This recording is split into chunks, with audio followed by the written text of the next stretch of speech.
Welcome back. আপনাদের সবাইকে স্বাগত জানাচ্ছি আমি রাসেল। আশা করছি আপনারা সবাই ভালো আছেন এবং ভালোর তলে আছেন। আমিও ভালো আছি আর ভালোর তলায় আছি। আর এই মুহূর্তে ঘড়িতে সময় রাত 11:32। আমি রাসেল আছি আপনাদের সাথে, যেখানে ভূতের ভয়ে আমরা শুরু করছি আপনাদের সাথে আজকের একটা নতুন এপিসোড। এবং এই এপিসোডে আমরা আশা করছি প্রথম থেকে শেষ পর্যন্ত আপনি থাকবেন এবং প্রথম থেকে শেষ পর্যন্ত অংশগ্রহণ করবেন আমাদের সাথে। আর সেই সাথে যারা এখনও পর্যন্ত আমাদের চ্যানেলটি সাবস্ক্রাইব করেনি তাদের কাছে বিশেষভাবে অনুরোধ করব, দয়া করে আমাদের চ্যানেলটি সাবস্ক্রাইব করে ফেলুন এবং অবশ্যই বেল আইকনটি ক্লিক করুন to get all the notifications. আজকের যে ঘটনাগুলো আছে সেই ঘটনা আপনারা দেখতেই পাচ্ছেন। মানুষের সাথে কখনো কখনো জিনেরও যে শত্রুতা হয়ে যায়, এটা কি কখনো জানেন? এবং সেটা বংশ পরম্পরায় চলতেই থাকে। দীর্ঘ সময়ের শত্রুতা, একের পর এক প্রজন্ম আসে এবং তাদের সেই শত্রুতা শুধুমাত্র বেড়েই যায় এবং কোনোভাবেই সেটা থেকে মুক্তি পাওয়া যায় না। কি অপরাধ? অপরাধ শুধুমাত্র মানুষকে সাহায্য করা বা মানুষের পাশে দাঁড়ানো। সেটা হয়তো ওই জিন জাতির পছন্দের ছিল না বা তার হয়তো একেবারেই তারা সেটা সমর্থন করেনি। আবার এরকম কোনো বাসার কথা শুনেছেন যেই বাসার মাঝখান দিয়ে এমন কোনো পথ গেছে যেই পথটা জিনের যাওয়া আসার পথ বা এরকম কিছু? হয়তো শুনেছেন, হয়তো শুনেননি, কিন্তু আজকের এপিসোডটি প্রথম থেকে শেষ পর্যন্ত শুনলে আপনারা এরকম অনেক কিছুই জানতে পারবেন, অনেক কিছুই শুনতে পাবেন। আমাদের সঙ্গে আজকে জয়েন করেছেন আবদুল্লাহ আল জুবায়ের অভি, এবং অভির সাথে আমি এখনই ঘটনায় যাব। শুধু অভিকে জিজ্ঞেস করবো, অভি আপনি কেমন আছেন? কি অবস্থা আপনার, একটু যদি বলতেন। আসসালামু আলাইকুম রাসেল ভাই। ওয়ালাইকুম আসসালাম। ভালো আছেন? আপনি কোথা থেকে জয়েন করেছেন? আপনার পরিচয়টা একটু দেবেন please.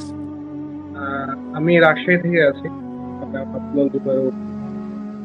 Okay, thank you so much. আর রাজশাহী থেকে অভি আছেন, অভির কাছে আমরা পরে আসবো। আমরা এখন যেটা করব সেটা হচ্ছে সরাসরি আমরা ঘটনায় চলে যাবো। আমরা যাচ্ছি ঘটনা 1 নাম্বার ঘটনায়, এবং 1 নাম্বার ঘটনাটি শুনবো আমরা, তারপরে আরও একটা ঘটনা শুনবো, তারপর আমরা অভির কাছে যাব, তারপরে যদি সময় থাকে তাহলে আমরা আরও একটা ঘটনা শুনবো, তারপরে বিদায় নেব। সুতরাং লম্বা সময় ধরে আছি। যারা এখনও কমেন্ট করেননি বা কমেন্ট করতে চান তারা কমেন্ট করে ফেলুন, এবং অবশ্যই অবশ্যই যারা সাবস্ক্রাইব করেনি সাবস্ক্রাইব করে ফেলুন। বেল আইকনটি প্রেস করুন যাতে করে আপনি সমস্ত নোটিফিকেশান পেয়ে যান সাথে সাথে।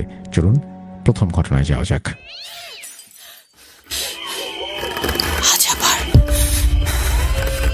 শুনতে পাচ্ছেন শব্দটা? ভয়ের আরেক নাম ভূত.com with Russell।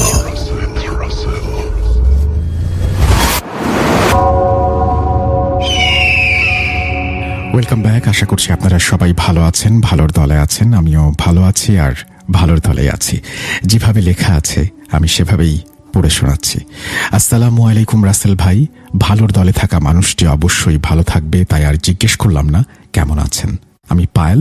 2012 সাল থেকেই ভূত এফএম আর বর্তমানে ভূত.com এর সাথে আছি।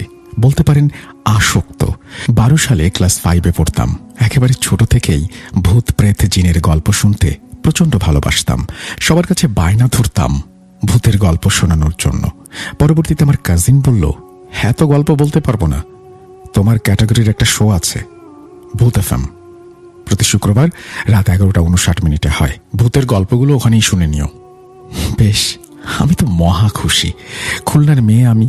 খুলনায় আমার ওই ছোট্ট ঘরটা প্রতি শুক্রবার রাত 11:59 থেকে রোমাঞ্চকর এক জগতে পরিপূর্ণ হয়ে যেত, যে জগৎ থেকে আজ ফিনল্যান্ডে এসেও আমি বের হতে পারিনি। কর্মব্যস্ত হয়ে জীবনে বর্তমানে আমার এন্টারটেইনমেন্টের একটাই মাধ্যম ভূত.com, ইউটিউবে। আমার কাছে মনে হয় ভূত এফএমের সর্বোচ্চ অর্জনই ভূত.com, কারণ ভূত এফএম সবার মনের মধ্যে এমন একটা জায়গা করে নিয়েছিল যে শোটা হঠাৎ করে বন্ধ হয়ে যাওয়ার পরেও ভূত.com এর মধ্য দিয়ে তাকে কামব্যাক করতে হয়েছে। যাই হোক, ইন্ট্রোটা বোধহয় একটু বেশি বড় হয়ে গেল, ক্ষমা চেয়ে নিচ্ছি সেজন্য। তবে সত্যি বলতে কি, ভূত এফএম এমন একটা ইমোশনের জায়গা যে অনেক কথা এমনিতেই বের হয়ে আসে। এবার ঘটনায় যাই। প্রথমেই বলেছি, ছোটবেলা থেকে এক অদ্ভুত রকমের ইন্টারেস্ট ফিল করতাম জিন ভূতের ব্যাপারে। আর কেন জানি না, অদ্ভুতভাবে যে কোনো নেগেটিভ এনার্জি আমি ফিল করতে পারি খুব ছোট থেকেই। আমার বাবার বাড়ি খুলনা জেলা স্কুলের অপোজিটে, একেবারে প্রপার টাউনে। তবে আমার নানু বাড়ি খুলনার ফুলতলা উপজেলার অন্তর্গত একটা গ্রামে। আমার মা একজন সোশ্যাল ওয়ার্কার এবং আইনজীবী। কাজের সুবাদে এবং বিভিন্ন নিরাপত্তাজনিত কারণে শৈশবের অধিকাংশ সময়ই আমাকে আমার নানু বাড়িতেই কাটাতে হয়েছে। শহরের তুলনায় গ্রামের দিকে এসব ঘটনাগুলো তুলনামূলক বেশি দেখা যায়, যার জন্য অনেক ঘটনার চাক্ষুষ সাক্ষী হয়েছি। তেমনই কয়েকটি ঘটনার যোগফল শোনাবো আজকে। ঘটনা 1। আমাদের নানু বাসায় এক অদ্ভুত সমস্যা হলো। জিনিসপত্র প্রচুর এলোমেলো হয়। যে কোনো একটা জিনিস নির্দিষ্ট কোনো জায়গায় রাখলে পরবর্তীতে সেই জিনিস আর সেখানে পাওয়া যায় না। 2-4 বা আরও কিছুদিন পর জায়গার জিনিস ঠিক সেই জায়গাতেই পাওয়া যায়। এসব বেশ কিছু জিনিস আমাদের পরিবারের কাছে বেশ নর্মালি ছিল, কারণ আমরা এগুলোর সাথে একেবারেই অভ্যস্ত। তবে নতুন কেউ যদি আমাদের বাসায় স্টে ওভার করে, প্যারানর্মাল কিছু না কিছু সে অনুভব করবেই। স্টিল এখনো আমার বিয়ে হয় 2022 সালে। আমার হাজবেন্ড যেদিন প্রথম আমার নানু বাসায় থাকে, সেই রাতে সে একেবারে নাস্তানাবুদ হয়ে গিয়েছিল। কি ঘটেছিল সেই ঘটনাই বলছি এবার।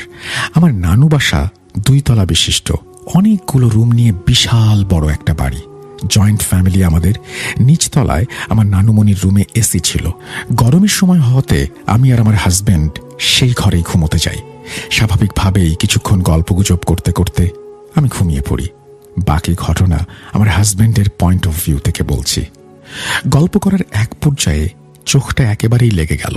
ঘুমিয়ে পড়লাম। গরমকাল, ঘরে এসি চলছে, তবু ঘুমের এক পর্যায়ে হঠাৎ করে প্রচণ্ড গরম লাগতে শুরু করলো। গায়ের কম্বল পাশে সরিয়ে দিতে গিয়ে সামান্য ঘুমটা ভেঙে গেল। রুমে ডিম লাইট জ্বলছে। আধো আধো চোখে তাকিয়ে দেখি, আমি হঠাৎ অনুভব করলাম রুমের ভেতর কেউ যেন এ প্রান্ত থেকে ও প্রান্তে দৌড় দিল। প্রথমে ভেবে নিলাম হয়তো চোখের ভুল। চোখ কচলে চোখকে অন্ধকারের সাথে একটু অভ্যস্ত করে নিলাম। এবার এদিক ওদিক ভালোভাবে তাকিয়ে যেই না চোখটা বন্ধ করব, একেবারে সেই মুহূর্তে দেখি আমার পায়ের কাছে ছোট্ট একটা বাচ্চা দাঁড়িয়ে আছে। এটা কিন্তু আমার কল্পনা বা স্বপ্ন নয়, আমি সম্পূর্ণ সজ্ঞানে। বাচ্চাটার সাইজ দেখে মনে হচ্ছে বয়স কতই বা, এই 5-6। তখন পর্যন্ত আমার কাছে কোনো কিছুই অস্বাভাবিক লাগেনি। এই ফ্যামিলির নিউ মেম্বার আমি, হতে পারে আমার ওয়াইফের কোনো আত্মীয়। তবে পরক্ষণেই আবার ভাবছি, লাস্টে সবাই যখন গোল টেবিলে বসে একসাথে খাচ্ছিলাম, সর্বকনিষ্ঠ সদস্যর বয়স ছিল মিনিমাম 10-12 বছর। এসব ভাবতে ভাবতেই পায়ের কাছে তাকিয়ে দেখি এখনো ঠিক ওইভাবেই ঘাড়টা সামান্য বাঁদিকে হেলিয়ে পায়ের কাছেই অবয়বটা দাঁড়িয়ে আছে। ততক্ষণ আমি প্রচণ্ড ঘামছি। এবার তাকিয়ে দেখি বাচ্চাটির অবয়ব আস্তে আস্তে বিছানায় উঠে আসলো, আমার পায়ের কাছ থেকে উঠে বাম পাশে দাঁড়ালো। এদিকে সেই মুহূর্তে আমি আমার ওয়াইফকে ডাকার জন্য পাশ ফেরার চেষ্টা করতে গিয়ে দেখি আমার সম্পূর্ণ বডি ফ্রিজ হয়ে আছে। গলা থেকে আওয়াজ বের করতে পারছি না, শুধুমাত্র ঘাড় ঘোরানো বাদে আর কিছুই করতে পারছি না। অতঃপর অবয়বটি আমার কাছে এসে বুকের ওপরে বসল, আস্তে আস্তে মুখ বাড়িয়ে দিল। তার মুখ আর আমার মুখের ব্যবধান হয়তো 20-25 সেন্টিমিটার। তখন আমি খুবই স্পষ্ট দেখতে পেলাম অবয়বের মুখটাকে। খুবই সাদামাটা চেহারা, এক্সপ্রেশনলেস, এমনভাবে তাকিয়ে আছে আমার দিকে। হয়তো 3-4 মিনিট তাকিয়েই ছিল। এদিকে আমার ভেতরে ভয় চেপে বসেছে। আমি বুঝতে শুরু করেছি যেটাই হচ্ছে আমার সাথে সেটা স্বাভাবিক কিছু না। কিছুক্ষণ পরেই অবয়বটি আমার বুকের ওপরে উঠে দাঁড়ালো। আমি তার ভরও ফিল করতে পারছি। তারপর বাচ্চা সুলভ আচরণ করতে করতে এক লাফে বুকের ওপর থেকে লাফ দিল। লাফিয়ে আমার ওয়াইফের ওপর থেকে ডিঙিয়ে আবার একটা লাফ দিয়ে খাট থেকে নিচে নামলো। নেমে ছোট বাচ্চার মতো ছোট ছোট লাফ দিতে দিতে আবার সম্পূর্ণ ঘর প্রদক্ষিণ করলো। লাফাতে লাফাতে যখন দরজার দিকে গেল, তখন আমি ফ্রিজ হয়ে আছি। ঘাড় ঘুরিয়ে শুধু দেখেই যাচ্ছি সবকিছু। এরকম অবস্থায় দরজার কাছে দাঁড়িয়ে অবয়বটি পেছন ঘুরে আবারও আমার দিকে তাকালো। সেই এক্সপ্রেশনলেস তাকানো। তাকিয়ে 1-2 মিনিটের মধ্যে ঘর থেকে বেরিয়ে গেল। অবয়বটি বেরোনোর 40 থেকে 50 সেকেন্ডের মধ্যেই ফজরের আজান দিল। আজানের শব্দ কানে আসা মাত্রই আস্তে আস্তে আমার সমস্ত শরীর ছেড়ে দিল। সঙ্গে সঙ্গে আমি লাফিয়ে উঠে বসেই ওয়াইফকে ডাক দিলাম। ও ঘুম থেকে উঠে আমার দিকে তাকানো মাত্রই আমি বলে উঠলাম, জানো, আমি অস্বাভাবিক কিছু একটা দেখেছি। ট্রাস্ট মি, আমি ঘুমিয়েছিলাম না। যা হওয়ার সম্পূর্ণ আমার চোখের সামনেই হয়েছে, টোটালি ক্রিস্টাল ক্লিয়ার। আমি দেখলাম একটা বাচ্চা এতটুকু বলতে না বলতেই ও আমাকে থামিয়ে দিয়ে বলল, হো হো, সমস্যা নেই, ঘুমাও, কিছু হবে না, সকালে উঠে কথা বলি। বলেই শুয়ে পড়ল। আমি ওর বিহেভ দেখে আরো অবাক হলাম। পরে ঘুম তো আর হলোই না, বাকি সময় ফোন দেখে কাটিয়ে দিলাম আর অপেক্ষায় রইলাম ওর ঘুম থেকে ওঠার। যেহেতু নতুন জামাই প্রথমবারের জন্য গিয়েছিলাম, ন্যাচারালি অনেক রাত পর্যন্ত আড্ডা দেয়ায় সবাই টায়ার্ড ছিল। সকালে নাস্তার টেবিলে বসে আমি আবারও জিজ্ঞেস করলাম, আচ্ছা, তোমার কি মনে আছে ভোর রাতে আমি তোমাকে ডেকেছিলাম? কথাটা শোনা মাত্রই ও নানুমণিকে বলে উঠল, নানুমণি, কাল আমরা তোমার ঘরে শুয়েছিলাম না, ফারাবি কাল ওকে দেখেছে। এদিকে আমি কিছুই বুঝতে পারছি না ওরা কি বলা বলি করছে। নানুমণি বলল, তুমি আগে থেকে ওকে কিছু বলনি? ও বলল, না, মনে ছিল না, আমি কি জানতাম এমনটা হবে। এসব শুনে আমি কনফিউজড হয়ে গেলাম। বললাম, দয়া করে আমি কি জানতে পারি কি ঘটেছে? পরবর্তীতে আমার ওয়াইফের কাছ থেকে আসল ঘটনা জানতে পারলাম। ঘটনাটা এমন, নানুমণির পূর্বপুরুষ অর্থাৎ নানুমণির দাদা ইরান থেকে এসেছিলেন। তার দাদা ছিলেন ইরানের একজন নামকরা ইমাম, যিনি রুকাইয়ার মাধ্যমে মানুষের চিকিৎসা করাতেন। প্রচুর জিন তার বশে ছিল এবং সার্বক্ষণিক তাকে পাহারায় রাখতেন।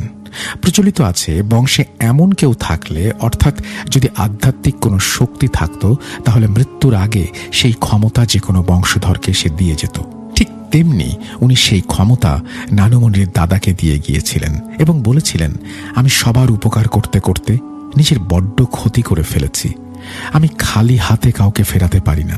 মানুষের উপকার করতে যেয়ে আমি এক জিনের বাদশার সাথে দ্বন্দ্বে লিপ্ত হয়েছি। সে আমাদের পেছনে লেগেছে। আমি হয়তো তার সাথে পারবো না। তোমাকে আমি আমার আল্লাহর থেকে অর্জিত কিছু জিনিস শিখিয়ে দিয়ে যাব।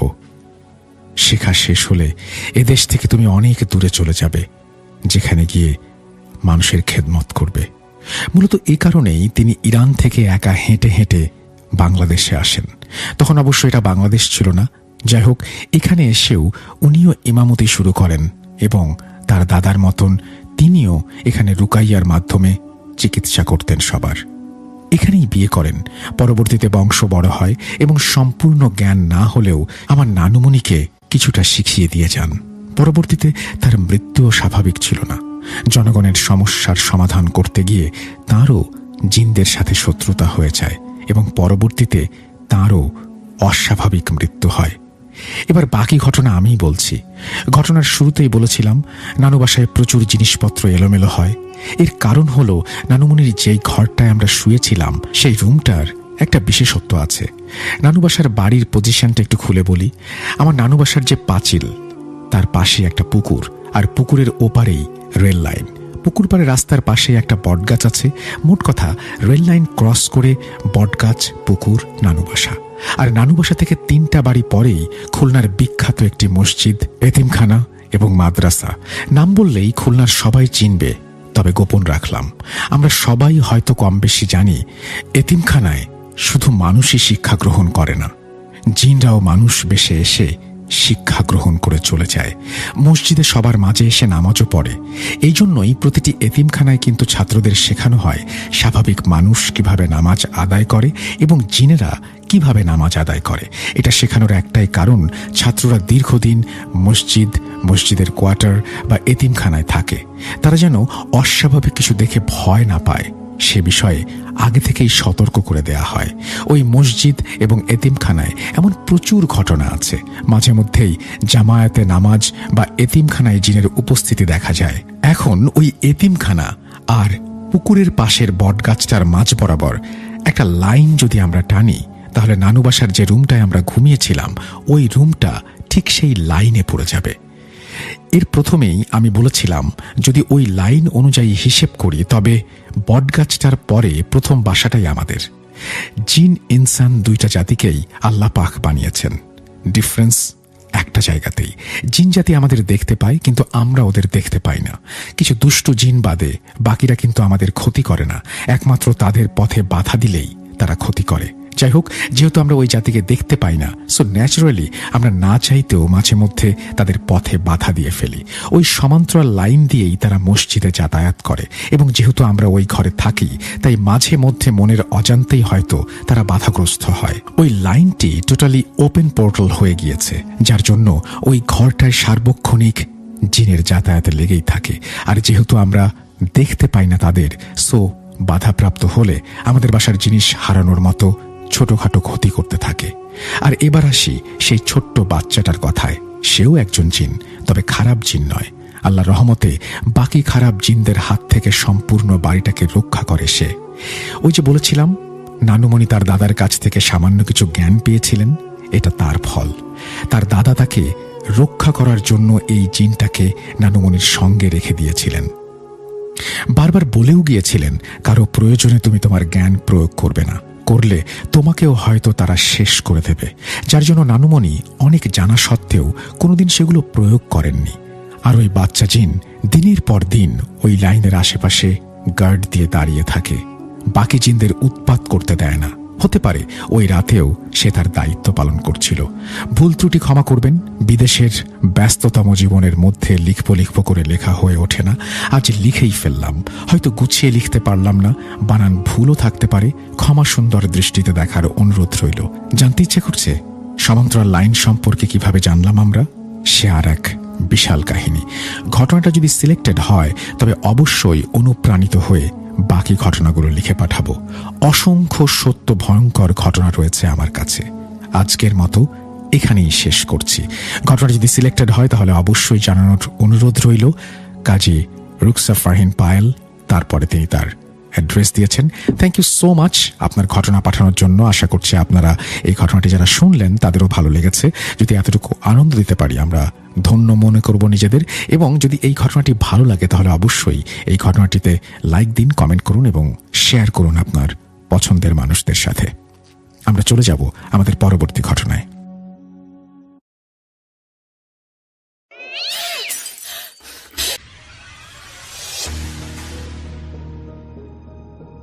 Welcome back. আপনাদের সবাইকে স্বাগত জানাচ্ছি আমি রাসেল। আশা করছি আপনারা সবাই ভালো আছেন এবং ভালোর দলে আছেন। আমিও ভালো আছি আর ভালোর দলে আছি। আমরা ঘটনা শুনছি, আপনাদের কমেন্ট পাচ্ছি, কমেন্ট পড়ছি এবং পৃথিবীর বিভিন্ন জায়গা থেকে আপনারা আমাদের শুনছেন। জুনায়েদ হুজুরের ঘটনা শুনতে চান একজন জানিয়েছেন, খুব দ্রুতই জুনায়েদ হুজুরের এমডিপিও লিখেছেন, এটা আপনারা শুনতে পাবেন এবং আমরা সেটার প্রস্তুতিও নিচ্ছি। কিছুদিনের মধ্যে আপনারা শুনতে পাবেন। এছাড়াও পাবনা থেকে আরাফাত আমাদের পাঠিয়েছেন, লিখেছেন আমাদেরকে। সিয়াম আশিক আমাদের সাথে আছেন দেখতে পাচ্ছি। মেহের এছাড়াও আমাদের সঙ্গে আছেন দেখতে পাচ্ছি। ফারদিন আমাদের সঙ্গে আছেন। ডিকে মনস্টার আমাদের সঙ্গে আছেন। নীলপরি আমাদের সঙ্গে আছেন দেখতে পাচ্ছি। ফায়াজ খান, এবং তিনি বলেছেন যে এই ঘটনা আগেও বলেছেন, তাই এই ঘটনা আগে বলার কোনো কারণ তো আমি দেখছি না। আমি ঠিক শিওর না। আর কারো কি মনে হয়েছে? আচ্ছা, ওকে, আর কেউ বলেননি অবশ্য। আর আমি দেখতে পাচ্ছি যে আরও অনেকে আমাদের কমেন্ট করছেন এবং আপনাদের কমেন্টগুলো কিন্তু আমরা স্ক্রিনেও দেখতে পাচ্ছি। সুতরাং সেই অনুযায়ী আপনারা কিন্তু আপনাদের কমেন্টগুলো সেখান থেকেও পড়তে পারবেন বা দেখতে পারবেন বা জানতে পারবেন। আর আমিও কিছু কিছু কমেন্ট পড়বো। অবশ্য কমেন্ট পড়া সবাই পছন্দ করেন না, যদিও। আমি এখন দ্বিতীয় ঘটনায় যাব এবং দ্বিতীয় ঘটনাটি আশা করছি আপনাদের ভালো লাগবে। যদি ভালো লাগে অবশ্যই আমাদেরকে জানাবেন, আর যদি ভালো না লাগে সেটাও আমাদেরকে জানাবেন। আমরা সরাসরি চলে যাচ্ছি আমাদের দ্বিতীয় ঘটনায়। চলুন শুরু করা যাক।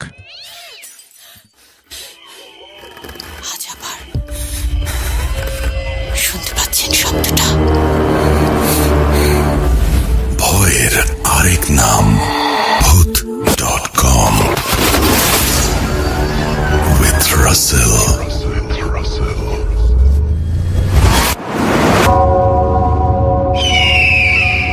Welcome back. আপনাদের সবাইকে স্বাগত জানাচ্ছি আমি রাসেল। আশা করছি আপনারা সবাই ভালো আছেন, ভালোর দলে আছেন। আমিও ভালো আছি আর ভালোর দলে আছি।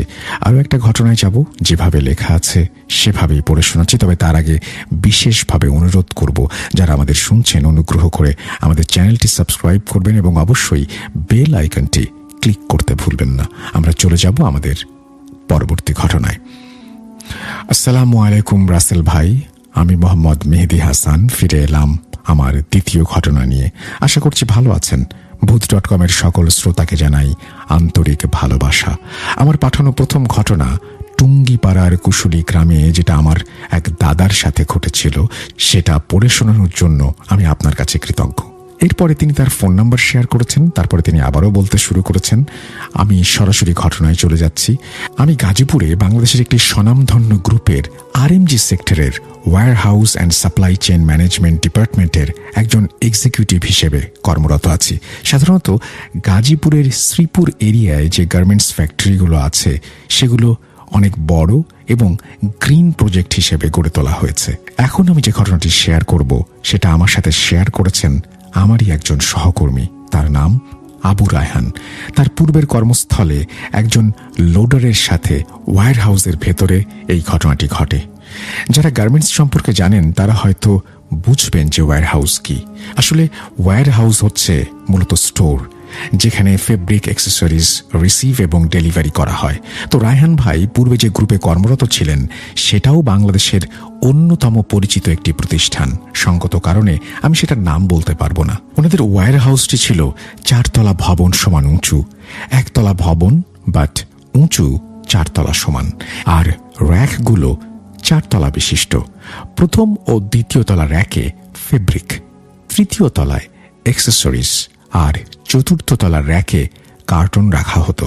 আসলে এই ওয়্যার হাউসগুলো কতটা বড় হয় সেটা কেউ না দেখলে বলে বোঝানো সম্ভব না, বিশেষ করে একটা বড় গ্রুপের সেন্ট্রাল ওয়্যার হাউস ও স্টোরগুলো। মূলত পুরো গার্মেন্টস ফ্যাক্টরিটি যেখানে নির্মাণ করা হয়েছিল, লোকমুখে শোনা যায় পূর্বে সেখানে শ্মশান ছিল। টুকিটাকি ভৌতিক ঘটনা ইতোপূর্বে অনেকবারই ঘটেছে, কিন্তু রায়হান ভাইয়ের লোডারের সাথে যে ঘটনাটি ঘটেছে সেটা সবকিছুকে ছাপিয়ে যায়, সবার মনে ভয় ছুঁয়ে দেয়। ওই দিন রাত 10টায় 1 লরি কার্টন আসে। রাত 8টার পর স্টাফরা সবাই চলে যায়। এরপর যদি কোনো ফেব্রিক বা অ্যাক্সেসরিজ আসে সেগুলো লবিতে রাখা হয়, বাট কার্টন আসলে সেগুলো 4 তলার র্যাকে একেবারেই ওঠানো হয়। সকালে এসে স্টাফরা ওগুলো ইনভেন্টরি করে। তো লরি থেকে কার্টনগুলো ছোট ট্রলি গাড়িতে ভরে লিফট দিয়ে 4 তলায় রেখে আবার এসে ট্রলি ভরে নেওয়া হচ্ছে। মোট 2টো ট্রলি, লোডার মোট 10 জন। এর মধ্যে যার সাথে ঘটনাটা ঘটেছে তার নাম মজিদ মিয়া। এভাবে আনার এক পর্যায়ে মজিদ মিয়া খুব ক্লান্ত হয়ে পড়ে। সে এক ফাঁকে গিয়ে কাউকে কিছু না বলে দ্বিতীয় তলার র্যাকে ফেব্রিকের মধ্যে গিয়ে শুয়ে পড়ে। তো সারাদিনের ক্লান্ত শরীর তার ঘুম পেয়ে যায়। ওদিকে কি হয়, কার্টুন আনতে গিয়ে বাকি 9 জন যখন তাকে আর পায় না, তারা চিন্তা করে হয়তো ওর শরীর খারাপ লাগছে, এই জন্য কাউকে কিছু না বলে বাসায় চলে গেছে। আবার একটু বিরক্তও হয় ওরা, কারণ এই লাস্ট ট্রিপটা দিলে আজকের মতো কাজ শেষ সময়েও কাউকে কিছু না বলে চলে গেল। এটা কেউ কেউ ভালোভাবে নিল না। ওদিকে ওনারা ওনাদের কাজ শেষ করে চলে যায়। সবাই যাওয়ার পর সিকিউরিটি এসে সব পাওয়ার অফ করে দেয়, শুধুমাত্র ইমার্জেন্সি লাইট অন করে দিয়ে চলে যায় এবং গেটগুলো বাইরে থেকে লক করে দেয়। ওনাদের যে নির্ধারিত স্থান সেখানেই তারা থাকে। মসজিদ মিয়া ভেতরে রয়ে গিয়েছে এটা কেউ জানে না, জানার কথাও না কারো। ওদিকে মজিদ মিয়া ক্লান্ত শরীরে ঘুমানোর এক পর্যায়ে হঠাৎ তার ঘুম ভেঙে যায়। সে তার নাকে কেমন একটা পচা গন্ধ টের পায়। মনে হচ্ছিল কেউ যেন তাকে জড়িয়ে ধরে ঘুমিয়ে আছে। সেরকম ফিল হওয়ার পরে উঠে চোখ খোলে। তখন সে চিন্তা করে হয়তো সে স্বপ্ন দেখছিল। যখনই এইসব চিন্তা করতে করতে তার চেতনা ফিরে আসে, তখনই সে চিন্তা করে, হায় হায়, আমি তো স্টোরেই ঘুমিয়ে গিয়েছিলাম। আমি তো এখনো স্টোরেই আছি। আমার সাথীরা আমাকে না পেয়ে হয়তো গালবন্ধ করছে। আমি কেন যে এখানে বিশ্রাম নিতে আসলাম, এই ভেবে সে অনুতপ্ত হয়। আর তখন চারপাশে তাকিয়ে বুঝতে পারে পাওয়ার তো অফ। ইমার্জেন্সি লাইটের আলোতে চারপাশ অস্পষ্ট। তাছাড়া র্যাকের ভেতর ওই আলো আসছে না। এবং উনি এটাও বুঝতে পারে যে সবাই চলে গিয়েছে। সিকিউরিটি বাইরে থেকে সব দরজা লক করে গেছে। তাই সে শত ডাকাডাকি করেও কোনো লাভ হবে না। আর সারাদিনের কর্মব্যস্ততার শেষে ফোনের চার্জও হয়ে গেছে শেষ। সেটা কোনোভাবে অন হচ্ছে না। এত বিশাল একটা ওয়্যার হাউসে এখন একটা গা ছমছমে পরিবেশে একা একা আছে, এটা চিন্তা করতেই তার শরীর ঝাঁকি মেরে ওঠে। ভয়ের একটা শিহরণ জাগিয়ে তোলে তার মনে, কারণ একটু আগেই সে কেমন যেন একটা ফিল করেছে। সেটা স্বপ্ন ছিল নাকি অন্য কিছু, সেটাও তার কাছে স্পষ্ট নয়। তাছাড়া এখানকার অনেক ভৌতিক কাহিনী তার জানা, যেগুলো এখন না চাইতেও তার মনে পড়ে যাচ্ছে। এসব নানান রকম চিন্তা করতে করতে সে ওখান থেকে নেমে কয়েক গলি পরে এসে একটা র্যাকে ফেব্রিকের রুলের ওপরে শুয়ে পড়ে। কিছুক্ষণ ঘুমিয়েছে। এর মধ্যে হঠাৎ তার মনে হয় র্যাকের অপর প্রান্তে গলি দিয়ে কি যেন পায়চারি করছে, কেমন খুঁড়িয়ে খুঁড়িয়ে হেঁটে তার দিকে আসছে আর আবার অন্য প্রান্তে চলে যাচ্ছে। ভয় তখন মজিদ মিয়ার শরীর কাঁপুনি দেয়া শুরু করে, কারণ সে জানতো এখানে সে ছাড়া আর কারো থাকার কথা না। সে চোখ ডলতে ডলতে কাঁপা কাঁপা গলায় বলতে থাকে, কে ওখানে, কে? কিন্তু কোনো উত্তর আসে না, আর হাঁটারও কোনো আওয়াজ পাওয়া যায় না। মজিদ মিয়া যখন কি হচ্ছে এসব নিয়ে ভাবছে, ঠিক তখনই কেউ যেন তার নাম ধরে ডেকে বলে, মজিদ, এই মজিদ, ওঠ। আরে ওঠ, তোর সাথে আজ গল্প করব। মজিদ মিয়ার তখন এই আওয়াজ কানে আসতেই প্রাণ যায় যায় অবস্থা। এক লাফে র্যাক থেকে নেমে দাঁড়িয়ে দেখার চেষ্টা করে কে এটা, আদৌ কি তার সাথে আবার কেউ মজা করছে নাকি অন্য কিছু। এই ভেবে মজিদ মিয়া যখনই পেছন ফিরে তাকালো, সে ইমার্জেন্সি লাইটের আলোতে দেখল একটা অন্ধকার অবয়ব তার সামনে দাঁড়িয়ে, মুখটা ঢাকা। মজিদ মিয়ার গলা থেকে কোনো আওয়াজ আসছে না, আর সে এক চুরো নড়তে পারছে না। তখন হঠাৎ ওই অবয়বের মুখ থেকে কাপড় সরে যায়, আর মজিদ মিয়া স্পষ্ট দেখতে পায় ওই অবয়বটা আর কেউ নয়, সে নিচে। তখন সে ভয়ে মাগো বলে চিৎকার দিয়ে দৌড় দেয়। এক দৌড়ে সে দ্বিতীয় তলার র্যাক থেকে নেমে গ্রাউন্ড ফ্লোরে একদম হল রুমে চলে আসে, কিন্তু তার যাওয়ার পথ তো বন্ধ। সে খুব চিৎকার করে সাহায্য চাইতে থাকে, বাট তার আওয়াজ কেউ শুনতে পাচ্ছে না। তখন দ্বিতীয় তলা থেকে বীভৎস হাসির শব্দ শোনা যায়। মজিদ মিয়ার মনে হচ্ছিল এই হাসির আওয়াজেই তার প্রাণ বেরিয়ে যাবে। এরপর মজিদ মিয়া হঠাৎ দেখতে পায় গ্রাউন্ড ফ্লোরে ফেব্রিক কোয়ারেন্টাইন এরিয়া থেকে দুটো অবয়ব, যাদের মাথা নেই, দুই হাতে দুটো ফেব্রিকের রুল হাতে নিয়ে সিঁড়ি বেয়ে নেমে আসছে। আসলে ইমার্জেন্সি লাইটের আলোতে সব দেখে সে আর নিজেকে ধরে রাখতে পারছে না।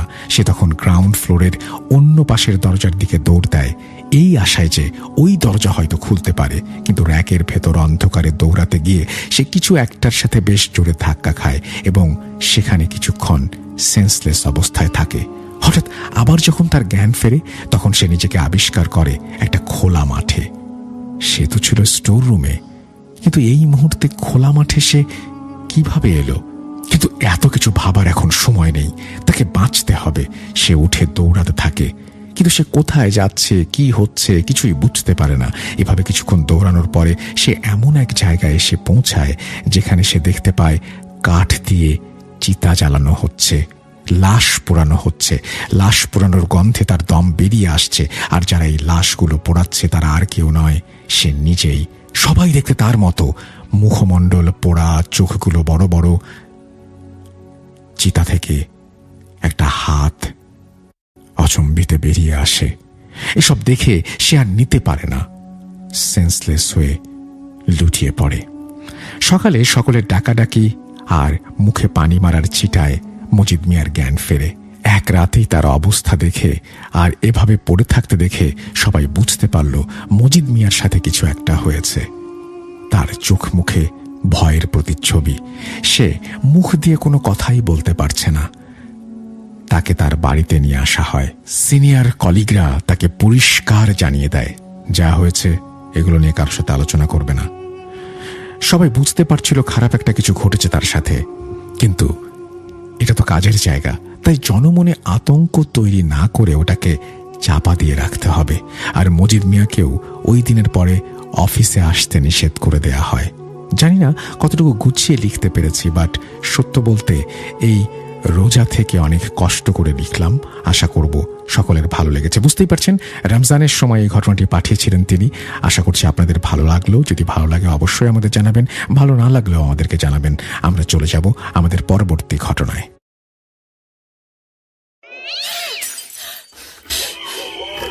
আজ আবার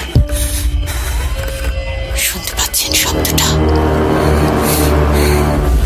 ভয়ের আরেক নাম ভূত.com with Russell.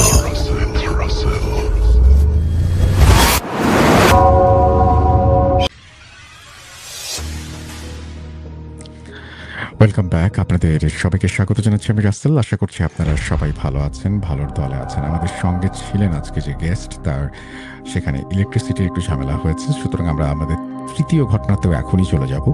শেষে উনি যখন আসবেন তখন তার ঘটনা আমরা শুনবো। তো আমরা কথা না বাড়িয়ে সরাসরি তৃতীয় ঘটনায় যাচ্ছি। আশা করছি প্রথম থেকে শেষ পর্যন্ত আপনারা আমাদের সঙ্গে থাকবেন এবং উপভোগ করবেন প্রতিটি ঘটনা। চলুন কথা না বাড়িয়ে শুরু করা যাক। আজ আবার শুনতে পাচ্ছেন শব্দটা? ভয়ের আরেক নাম ভূত.com with Russell.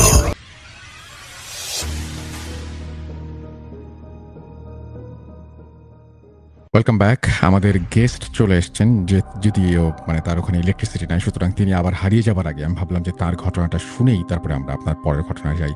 আচ্ছা, আব্দুল্লাহ জুবায়ের অভি, আপনাকে অনেক ধন্যবাদ। এবং আপনার ওখানে ইলেকট্রিসিটি নাই, তারপরে আপনি কষ্ট করে জয়েন করেছেন, সেজন্য আপনাকে ধন্যবাদ জানাচ্ছি। আপনি একটু বলবেন যে আপনি রাজশাহীর কোথা থেকে আমাদের সঙ্গে যুক্ত হয়েছেন? জি রাসেল ভাই, আমি রাজশাহীর বেলদারপাড়া অঞ্চল থেকে যুক্ত হয়েছি। আপনি বেলদারপাড়া থেকে আমাদের সাথে যুক্ত হয়েছেন। আজকে যে ঘটনাটি বলবেন সেই ঘটনাটি কি রাজশাহীরই ঘটনা শুনবো না অন্য কোনো জায়গার ঘটনা শুনবো আমরা? ঘটনা যেটা আমি বলতে যাচ্ছি আজকে, এটা আমার নিজের সাথে ঘটে যাওয়া ঘটনা। আপনার নিজের সাথে ঘটে যাওয়া ঘটনা? জি জি জি, এটা কি রাজশাহীতেই ঘটেছে না অন্য কোথাও ঘটেছে? রাজশাহীতে ঘটেছে ভাই। রাজশাহীতেই ঘটেছে। চলুন তাহলে আমরা শুরু করি, আপনার ঘটনাটা শুনে আসি। তো এই ঘটনাটা ঘটে বেসিক্যালি 2023 সালের দিকে, 23 সালের শুরুর দিকে, অর্থাৎ মার্চ মাসের দিকে ঘটনাটা ঘটে। বলে আপনি রাখা যদি একটু ভালো, মাইকের কাছ থেকে বলেন, ভিডিও ইম্পর্টেন্ট না, আপনি ভিডিও অফ করে যদি আপনি মাইকের কাছ থেকে বলেন তাহলে আমাদের জন্য শুনতে একটু সুবিধা হয়, তাহলে একটু পরিষ্কার শুনতে পাবো আমরা। যদি স্পিকারের কাছ থেকে আচ্ছা। কথা বলেন, আপনি ভিডিও অফ করে হ্যালো, দিতে পারেন, কোনো শোনা সমস্যা আছে? নেই। জি হ্যাঁ, শুনতে পাচ্ছি। জি হ্যালো। হ্যাঁ, জি আচ্ছা, শুনতে পাচ্ছি। ঘটনাটা হচ্ছে 2023 সালের ঘটনা। তার আগে 2022 সালে আমি এইচএসসি এক্সাম দিই এবং সেখানে জিপিএ 5 পেয়ে উত্তীর্ণ হই। এবং 2023 সালে আমি বেসিক্যালি অ্যাডমিশন ক্যান্ডিডেট ছিলাম। তো 2023 সালে আমি পুরো উদ্যমে শুরু করার চেষ্টা করি অ্যাডমিশনটা।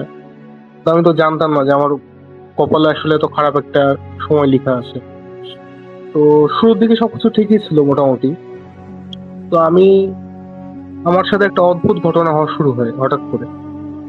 ঘটনাটা এরকম যে, সাপোজ আমি কোনো ডিভাইস আসলে সহ্য করতে পারতাম না, কোনো প্রকার কোনো ইন্টারনেট ডিভাইস আমি সহ্য করতে পারতাম না।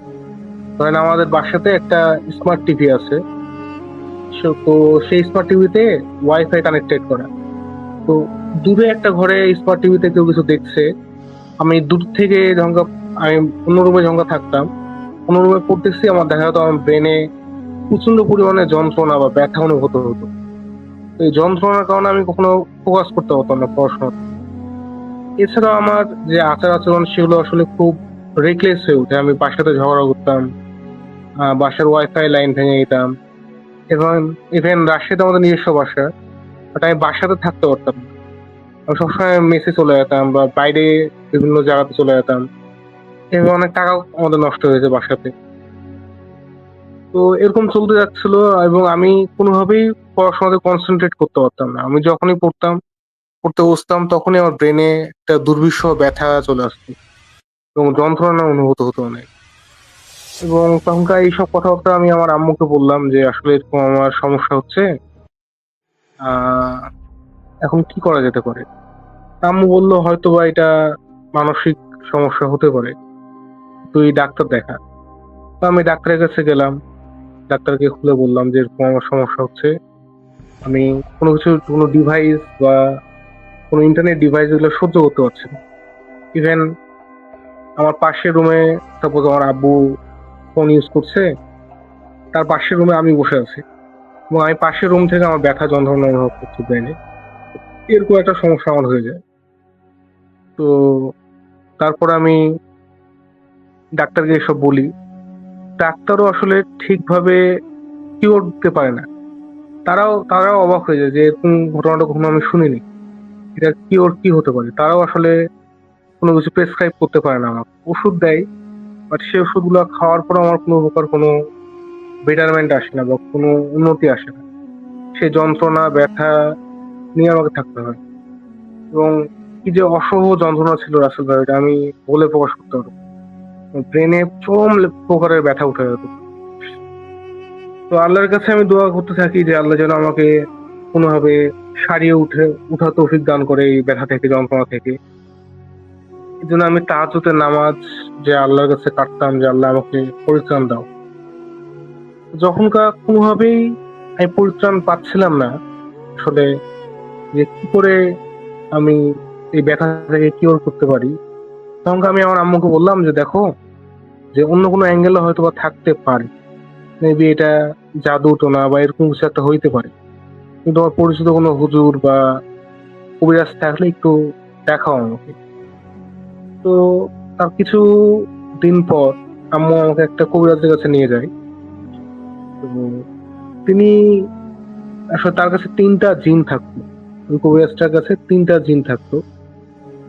তো ওনার কাছে যখন কোনো পেশেন্ট যাইতো এবং ওই পেশেন্টটার যদি কোন প্রবলেম থাকতো, জিনি কোন প্রবলেম থাকতো, তাহলে হুজুরটা তার হাত ধরতো এবং হাত ধরলেই সেই পেশেন্টটা পিছনে পড়ে যেত, অর্থাৎ মাটিতে পড়ে যেত। তখনকার তিনি বুঝতেন যে তার কোনো একটা প্রবলেম আছে।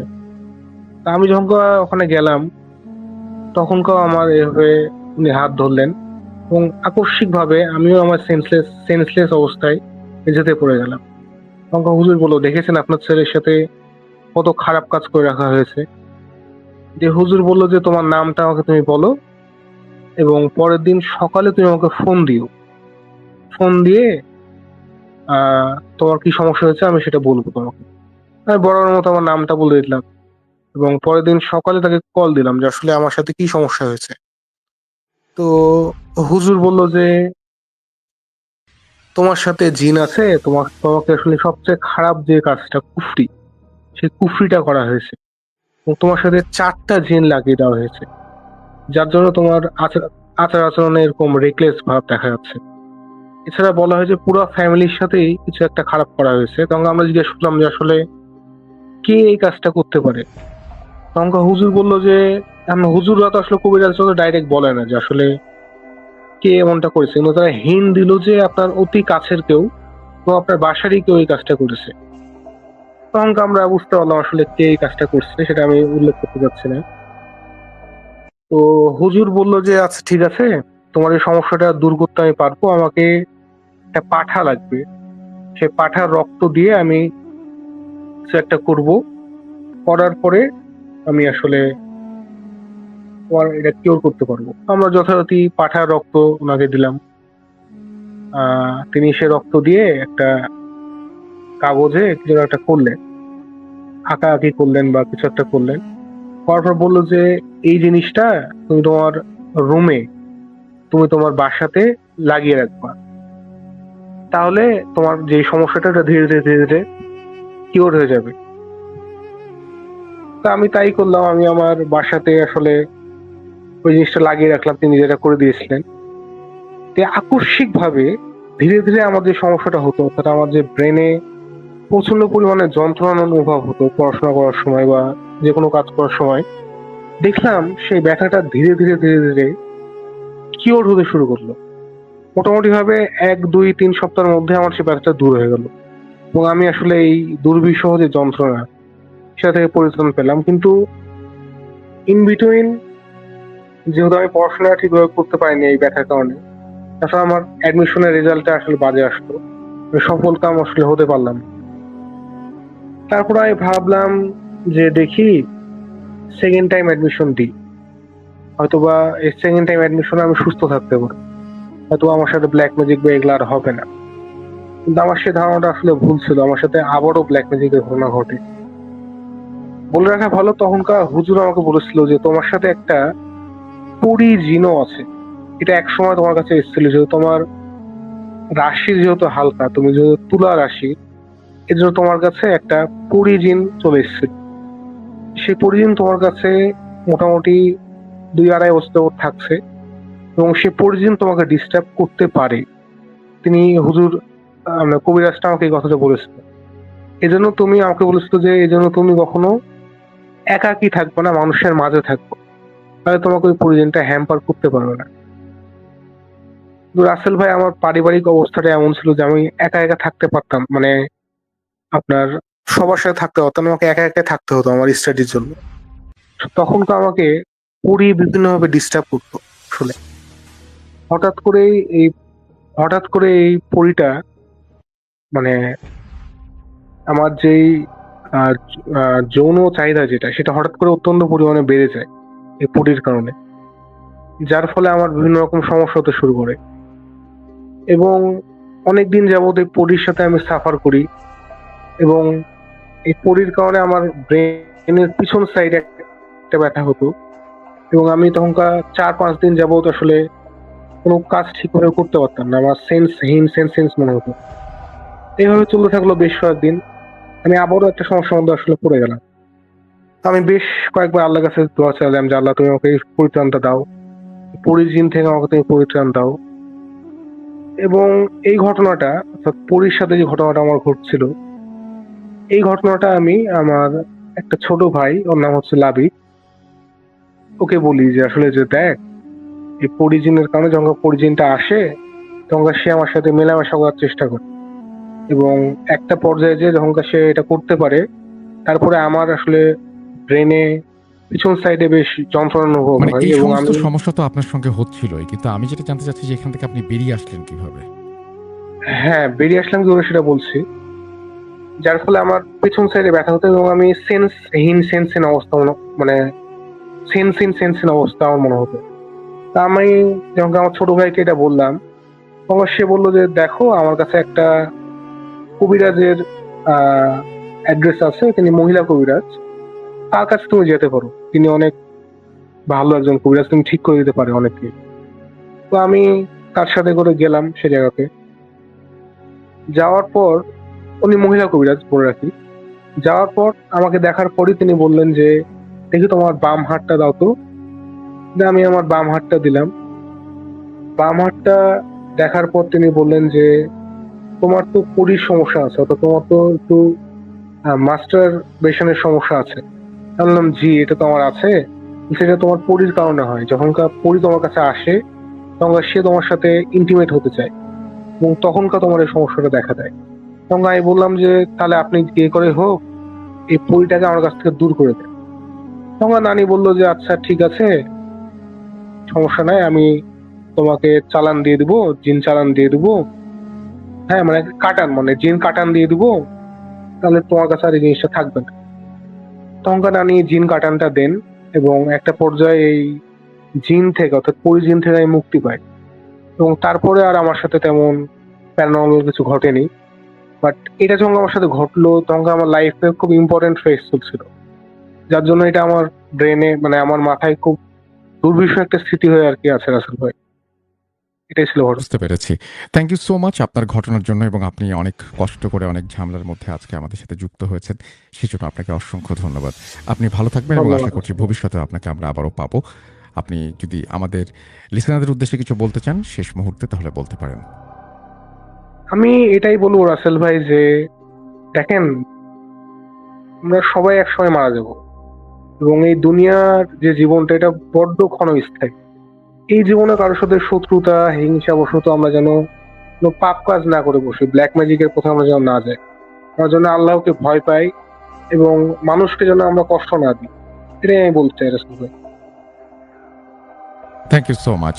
যাই হোক, আমরা অনেক ধন্যবাদ জানাচ্ছি, আপনাদের পক্ষ থেকে ধন্যবাদ জানাচ্ছি আব্দুল্লাহ জুবায়ের অভিকে আমাদের সঙ্গে আজকে ধন্যবাদ ভাই। লাইভে অংশ নিয়ে ঘটনা শেয়ার করার জন্য। আমরা চলে যাব আমাদের পরবর্তী ঘটনায়। আশা করছি এই ঘটনাটি আপনাদের ভালো লাগবে। চলুন শুরু করা যাক। আজ আবার শুনতে পাচ্ছেন শব্দটা?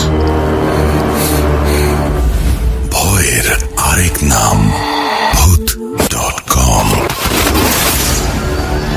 with Russell.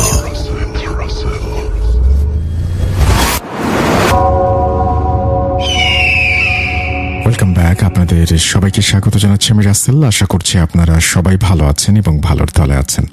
আমিও ভালো আছি আর ভালোর দলে আছি। আরও একটা ঘটনায় যাব, যেভাবে লেখা আছে সেভাবেই পড়ে শোনাচ্ছি। আসসালামু আলাইকুম রাসেল ভাই, আশা করি আল্লাহর রহমতে আপনি ভালো আছেন। আমিও ভালো আছি। 2012 থেকে আছি ভূত FM এবং ভূত.com-এ। এটা আমার প্রথম ঘটনা। ভালো লাগলে পড়ে শোনাবেন এবং পড়ে শোনালে খুশি হব। আমার কাছে আরও ঘটনা আছে, সেগুলো পরবর্তীতে পাঠাবো ইনশাল্লাহ। ভুল ত্রুটি ক্ষমার দৃষ্টিতে দেখবেন। আমি আলিফ আল আরিফ বলছি, ঢাকা থেকে। তারপরে তিনি তার ফোন নাম্বার শেয়ার করেছেন, সেটা আমি প্রকাশ করছি না। ঘটনাটি আমি একজনের কাছ থেকে কালেক্ট করেছি, জায়গার নাম বলা নিষেধ। চলে যাচ্ছি ঘটনায়। ইউনিভার্সিটির গার্লস হোস্টেলে উঠেছি আজ 3 মাস। আমার নাম আয়েশা, কিন্তু হোস্টেলে আসার পর থেকে দেখি হোস্টেলের 4 তলায় 403 নম্বর রুমটা সবসময় তালা দেয়া থাকে, আর 4 তলায় মানুষজনও বেশি যায় না। কিন্তু প্রথম দিকে সে বিষয়টা নজরে নেয়নি, কিন্তু আমাদের রান্নার কাজ করা বুয়ার আচরণ আমাকে সবসময় অবাক করত। তিনি সবসময় কালো বোরকা দিয়ে নিজেকে ঢেকে রাখতেন। প্রচণ্ড গরমেও তাকে কোনোদিন বোরকা ছাড়া দেখিনি। হাতে পায়ে মোজা পড়ে থাকতো, কারোর সাথে প্রয়োজন ছাড়া কথা বলতো না। গার্লস হোস্টেলে সবাই মেয়ে, তারপরও সবসময় নিজেকে সবার থেকে লুকিয়ে রাখত। আমার খুব অদ্ভুত লাগতো।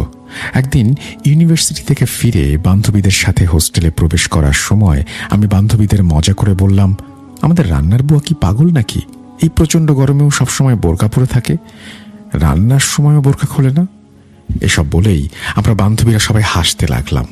এমন সময় দারোয়ান আমাদের কথা শুনে আমাদেরকে বলল, কারো বিষয়ে কিছু না জেনে হাসাহাসি করা ঠিক না। আমি আর আমার বান্ধবীরা দারোয়ান কাকার কাছে যেয়ে জিজ্ঞেস করলাম সে কিছু জানে কিনা, কেন রান্নার বুয়া সবসময় কালো বোরকা পরে থাকে। প্রথমে দারোয়ান কাকা কিছু বলতে না চাইলেও অনেকক্ষণ জোর করার কারণে তিনি বলতে রাজি হলেন। তিনি বললেন, বিকেল 5টায় আমার কাজের শিফট শেষ হবে, তখন তোমরা এসো, তখন বলবো। বিকেল 5টা বাজতেই আমি আর আমার বান্ধবীরা মিলে দারোয়ান কাকার কাছে গেলে তিনি প্রথমেই বলেন, সম্পূর্ণ ঘটনা সত্য, কিন্তু আমি যা বলবো তা তোমরা করার চেষ্টা করবে না কখনো, আর এই বিষয়ে কাউকে কিছু বলবে না। যদি তোমরা এই কথাগুলো মানো তাহলে আমি তোমাদের ঘটনা বলতে রাজি। কাকার কথায় আমরা সম্মতি দিলাম। কাকা বলতে শুরু করলেন, আমি সব শুরু থেকে বলছি। তোমরা নিশ্চয়ই খেয়াল করে দেখেছ 4 তলার 403 নম্বর রুমটা সবসময় বন্ধ থাকে, আর সেদিকে মানুষজনও বেশি যায় না। কেন জানো? বছর 2 আগের কথা। হোস্টেলের সিনিয়র কিছু মেয়ে সবাইকে খুব বিরক্ত করত। তারা হোস্টেলের সকল মেয়েকেই বিরক্ত করত। কিন্তু একদিন রিয়া নামের একটা মেয়ে তাদের বিরুদ্ধে হোস্টেলের দায়িত্বে থাকা স্যারকে নালিশ করে। স্যার মেয়েগুলোকে অনেক কথা শোনায়। এতে মেয়েগুলো রিয়ার উপরে প্রচণ্ড রেগে যায়। এর মধ্যে ইউনিভার্সিটির বাৎসরিক ছুটির সময় হয়ে আসে। 1 মাসের জন্য ইউনিভার্সিটি বন্ধ হয়। এই জন্য হোস্টেলগুলো 1 মাসের জন্য বন্ধ রাখা হয়। হোস্টেল বন্ধ হওয়ায় সবাই নিজ নিজ বাসায় চলে যায়। হোস্টেলে সবাই চলে গেলেও রিয়া আর ওই মেয়েগুলো ছিল। হোস্টেল বন্ধের আগের দিন বিকেলে রিয়া নিজ রুমে কাপড় গোছাচ্ছিল বাড়ি যাওয়ার জন্য। এমন সময় সেই মেয়েগুলো রিয়ার মাথায় বাড়ি মেরে তাকে অজ্ঞান করে রুম বাইরে থেকে বন্ধ করে রাখে আর তালা দিয়ে চলে যায়। দারোয়ান সব রুম চেক করে দেখে সব রুমে তালা দেয়া, তাই সে হোস্টেলের মেইন গেটে তালা দিয়ে দেয় এবং সেও চলে যায়। 1 মাস পর হোস্টেল খুললেও রিয়া বাড়ি থেকে ফেরে না এবং রিয়ার রুম থেকে দুর্গন্ধ আসতে থাকে। তাই সেই রুমের ডুপ্লিকেট চাবি দিয়ে দরজা খুললে রিয়ার ভয়ানক লাশ দেখা যায়। রিয়া প্রচণ্ড ক্ষুধায় নিজেই নিজের হাত পা খেয়ে ফেলেছিল, তাই হাতে পায়ে অনেক জায়গায় মাংস ছিল না। রিয়ার রুম ছিল 403 নম্বর রুম। এখানে আমার একটা প্রশ্ন আছে, সেই প্রশ্নটি হচ্ছে, ছুটির সময় রিয়ার বাড়ি যাবার কথা ছিল। রিয়া যদি বাড়ি না যায় তাহলে তো অবশ্যই রিয়ার পরিবার হোস্টেলের সাথে কথা বলবে বা খোঁজ খবর নেবে তার। কেন তারা এই খোঁজ খবরটি নেয়নি, নাকি রিয়া একা থাকতো, এই বিষয়টা আমার কাছে পরিষ্কার না। যাই হোক, দেখি তারপরে কি বলছেন তিনি। হোস্টেলের দায়িত্বে থাকা স্যার রিয়ার এমন ভয়ানক ও বিভৎস লাশ দেখে মনে করেন হয়তো এটা তাদেরই অসতর্কতার ফল। কেউ জানত না রিয়া কিভাবে রুমে আটকা পড়ে গিয়েছিল। হোস্টেলের নাম দুর্নাম হতে পারে ভেবে কর্মকর্তারা কোনো আইনি ব্যবস্থা নেননি। হোস্টেল কমিটি আর রিয়ার পরিবার এরই মধ্যে টাকা দিয়ে ব্যাপারটা মিটিয়ে নেয়। কিছুদিন রুমটা তালা বন্ধ থাকে। তারপর রিয়াকে খুন করা সেই মেয়েগুলোর একজন 403 নম্বর রুমের পাশ দিয়ে যাওয়ার সময় রুমের দরজা খোলা দেখতে পায় এবং ভেতরে কেউ একজন বসে আছে দেখতে পায়। সে রুমের ভেতরে প্রবেশ করলে রুমের দরজা বন্ধ হয়ে যায়। সারাদিন তাকে তার বান্ধবীরা দেখতে না পেয়ে খুঁজতে শুরু করে। হোস্টেলের আরও কয়েকজন মেয়েরা মিলে যখন তাকে খোঁজাখুঁজি করছিল তখন তারা 403 নম্বর রুম থেকে জোরে জোরে হাসির আওয়াজ শুনতে পায়। একজন স্যার আর একজন দারোয়ানের মাধ্যমে সেই রুমের দরজা খোলা হলে সবাই দেখতে পায় যে সেই মেয়েটি নিজেই নিজের শরীরের হাত পায়ের মাংস ছিঁড়ে ছিঁড়ে খাচ্ছে আর জোরে জোরে হাসছে। এটা দেখে তাকে সাথে সাথে রুম থেকে বের করা হয়। রুম থেকে বের হয়েই সে অজ্ঞান হয়ে যায়। তাকে হাসপাতালে ভর্তি করলে অতিরিক্ত রক্তক্ষরণের কারণে সে মারা যায়। একইভাবে রিয়াকে যারা মেরে ফেলেছিল তাদের সবারই এই রকম মৃত্যু হয়। সকলে নিজের শরীর ছিঁড়ে খেয়েছিল আর অতিরিক্ত রক্তক্ষরণের জন্য মারা গিয়েছিল। রিয়াকে খুন করা সে মেয়েগুলোর মধ্যে একটা মেয়ের নাম ছিল সাইমা। রিয়াকে খুন করা মেয়েগুলোর মধ্যে শুধু সেই বেঁচে আছে। তখন সে বুঝতে পারে সেও মারা যাবে, তাই সে সকলের সামনে রিয়ার সাথে তার বান্ধবীরা মিলে কি কি করেছে তা বলে দেয়। এতে করে তার ওপর আইনি ব্যবস্থা নেওয়া হয়। এরপর দীর্ঘদিন কেটে যায়, প্রায় 1 বছর। সেই 403 নম্বর রুমটা তখনও তালাবন্ধ ছিল। তারপর একদিন রোজা নামের একজন মেয়ে আসে হোস্টেলে। তাকে থাকতে দেয়া হয় সেই 403 নম্বর রুমে এবং সে কারণে রুমটা খুলে দেয়া হয়। সকলে রোজাকে অনেক সতর্ক করে সেখানে না থাকার জন্য, কিন্তু সে বলে সে সব ভূতে বিশ্বাস করে না। প্রথম রাত কাটানোর পর সকালে কয়েকটা মেয়ে রোজার রুমের দরজায় অনেকবার নক করার পরেও সে যখন কোনো জবাব দেয় না, তখন সেই মেয়েগুলো হোস্টেলের দারোয়ানকে খবরটা জানায় এবং দারোয়ান একজন স্যারকে নিয়ে দরজা খুললে দেখতে পায় রোজারও সেই একই অবস্থা। সে নিজের শরীরের অনেকটা খেয়ে ফেলেছে এবং মারা গেছে। তারপর সেখানে একজন বড় হুজুর নিয়ে আসা হয়। হুজুর রুমে তার কিছু কাজ করেন এবং সকলকে জানান জিয়া নামের মেয়েটিকে এখানে 1 মাসের জন্য বন্ধ করে দেয়া হয়। রুমে খাবারের কোনো উৎস না থাকায় সে বাধ্য হয়েই নিজের শরীর খেতে শুরু করে। এখানে কোনো ওয়াশরুমও ছিল না, এতে করে রুমটা অনেক বেশি অপবিত্র হয়ে যায়। এদিকে রিয়া তার শরীরের মাংস খাচ্ছিল বলে তার অনেক বেশি রক্তক্ষরণ হতে শুরু করে এবং ভয়ানক মৃত্যু হয়। আর রুমও যেহেতু অনেক অপবিত্র ছিল, তাই এই রুমে অনেক ভয়ানক একজন জিন এসে এখানে বাসা বাঁধে। আর সে এতটাই শক্তিশালী, তার সাথে পেরে ওঠা আমার পক্ষে সম্ভব না। আমি রুমটাকে বন্ধ করে দিয়ে যাচ্ছি, এতে করে জিনটা এই রুম থেকে কখনো বের হয়ে কাউকে ক্ষতি করতে পারবে না। কিন্তু আপনারা এই রুমে ঢোকার চেষ্টা করবেন না, দূরে থাকাই ভালো। আর এই বলে হুজুর চলে যান। এরপরে 403 নম্বর রুমকে অভিশপ্ত রুম মনে করে বন্ধ করে দেয়া হয় আর সকলের প্রবেশ নিষিদ্ধ করা হয়। এবার যিনি আমাদের ঘটনা পাঠিয়েছেন তিনি প্রশ্ন করেন, সব বুঝলাম, কিন্তু তাহলে আমাদের রান্নার বুয়া কেন সবসময় কালো বোরকা হাতে পায়ে মোজা পরে থাকে?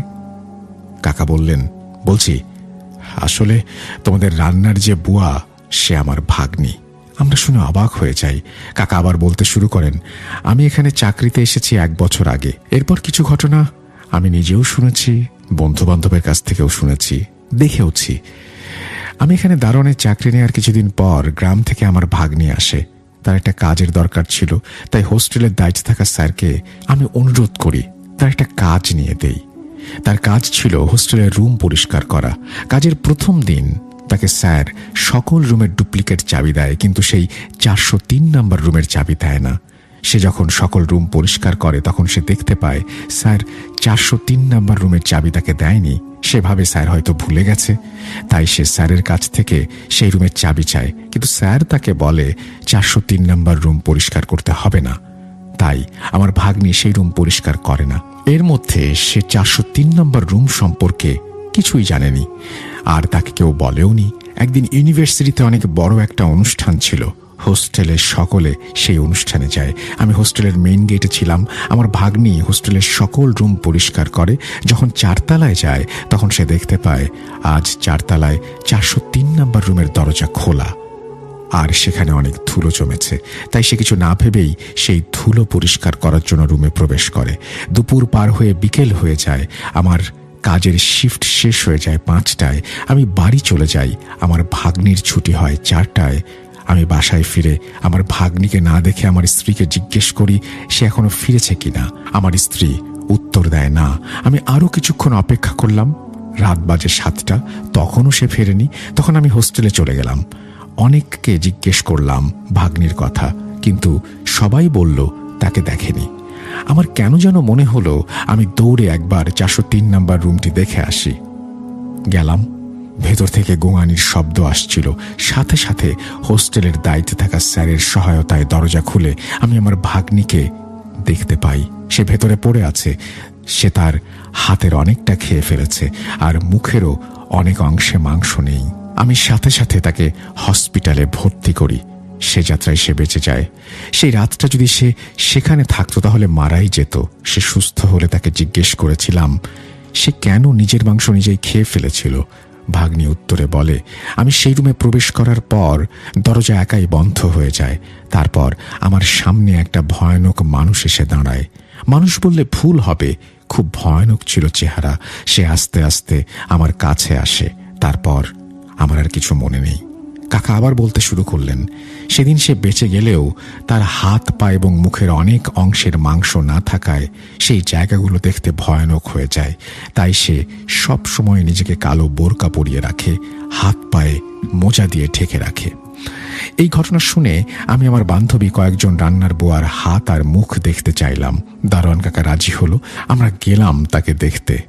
সে তার বোরকার মুখ খোলে এবং হাত পায়ের মোজা খোলে। সেই দৃশ্য আমি কখনো আর দেখতে চাইব না।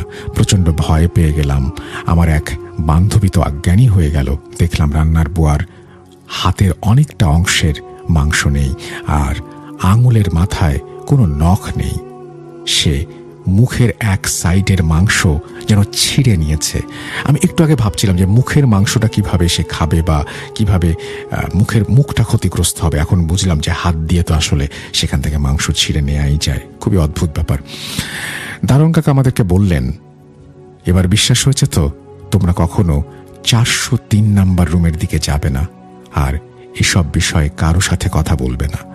এরপর আমি যতদিন এই হোস্টেলে ছিলাম কখনোই 403 নাম্বার রুমের আশেপাশে যাইনি, এবং রান্নার বুয়ার থেকেও দূরে দূরে থেকেছি, কারণ সেদিনের সে দৃশ্য ভুলবার নয়। এই বলে তিনি তার ঘটনা শেষ করেছেন। আশা করছি এই ঘটনাটি আপনাদের ভালো লেগেছে। যদি ভালো লাগে অবশ্যই আমাদের জানাবেন, ভালো না লাগলেও জানাবেন। আমরা চলে যাব আমাদের পরবর্তী ঘটনায়।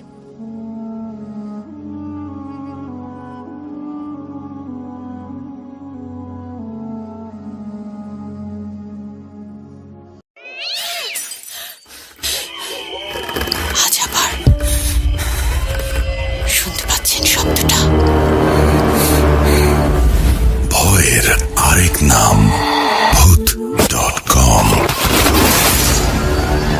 with Russell.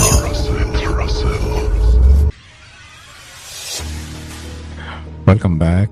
আপনাদের সবাইকে স্বাগত জানাচ্ছি। আমি রাসেল। আশা করছি আপনারা সবাই ভালো আছেন, ভালোর দলে আছেন। ঘড়িতে সময় রাত 12টা বেজে 31 এবং আশা করছি এতক্ষণ পর্যন্ত যারা আমাদের সঙ্গে ছিলেন তারা সবাই উপভোগ করেছেন। আমরা প্রায় 1 ঘন্টার মতন আপনাদেরকে ঘটনা শোনালাম এবং আমাদের সঙ্গে যুক্ত হয়েছিলেন একজন অতিথিও, তার ঘটনা আপনারা শুনেছেন। যদি আজকের এই ঘটনাটি বা আজকের এই এপিসোডটি আপনাদের ভালো লাগে তাহলে অবশ্যই আপনি এটা শেয়ার করবেন বন্ধুদের সাথে, লাইক দেবেন এবং কমেন্ট করতে ভুলবেন না। সেই সাথে যারা এখনও পর্যন্ত আমাদের চ্যানেলটি সাবস্ক্রাইব করেন তাদেরকে অনুরোধ করবো যে চ্যানেলটি সাবস্ক্রাইব করুন। অনেক মানুষ আমাদের শুনছেন কিন্তু এখনও পর্যন্ত অনেকেই আছেন এরকম সাবস্ক্রাইব করেনি। সাবস্ক্রাইব করার বেনিফিটটাই হচ্ছে যে আমরা রেগুলারই কোনো না কোনো কিছু নিয়ে আপনাদের সামনে আসি। সুতরাং সাবস্ক্রাইব করলে আপনারা সঙ্গে সঙ্গে যেটা পাবেন সেটা হচ্ছে সঙ্গে সঙ্গে আপনারা সমস্ত নোটিফিকেশানগুলো পেয়ে যাবেন। এই বৃহস্পতিবার এবং শুক্রবারে দারুণ কিছু আছে। একটা আপনারা জিনের জঙ্গল নিয়ে একটা ঘটনা শুনবেন অচিনপুরে, এবং সেই সাথে আপনারা শুনবেন আরও একটা ঘটনা শুক্রবারে, যেটা হচ্ছে মানে আমাদের এবারের 2টো এপিসোড খুব স্পেশাল হতে যাচ্ছে। সুতরাং একেবারেই ভুলবেন না। আর আপনাদের যদি মনে করিয়ে দেবে কে, যে মনে করিয়ে দেওয়ার জন্য আপনাদের যেটা করতে হবে সেটা হচ্ছে সাবস্ক্রাইব করে রাখতে হবে বা বেল আইকনটি ক্লিক করে রাখতে হবে, যাতে করে আপনারা নোটিফিকেশনটা পেয়ে যান সাথে সাথে। আমরা আজকের মতো বিদায় নেব এবং আপনারা নিশ্চয়ই জানেন যে আমরা অচিনপুরের জন্য ঘটনা সংগ্রহ করছি আপনার সাথে, আপনার বন্ধুর সাথে, আপনার এবং আপনার বন্ধুর সাথে, বা আপনার বন্ধুর কাছ থেকে আপনি শুনেছেন এমন কোনো ঘটনা যদি থাকে, বা আপনারা বন্ধুরা মিলে কোথাও গিয়েছেন সেখানে যদি কোনো ঘটনা ঘটে থাকে, মানে বন্ধু রিলেটেড কোনো ঘটনা থাকলেই সেই ঘটনাগুলো পাঠিয়ে দিন আমাদের কাছে। আমরা সেই ঘটনাগুলো নিয়ে আসতে চাই অচিনপুরে। আপনাদের সবার সাথে আবারও কথা হবে। আপাতত বিদায় নিচ্ছি। আপনারা ভালো থাকুন, সুস্থ থাকুন, মোস্ট ইম্পর্টেন্টলি ভূত.com এর সাথে থাকুন। আল্লাহ হাফেজ।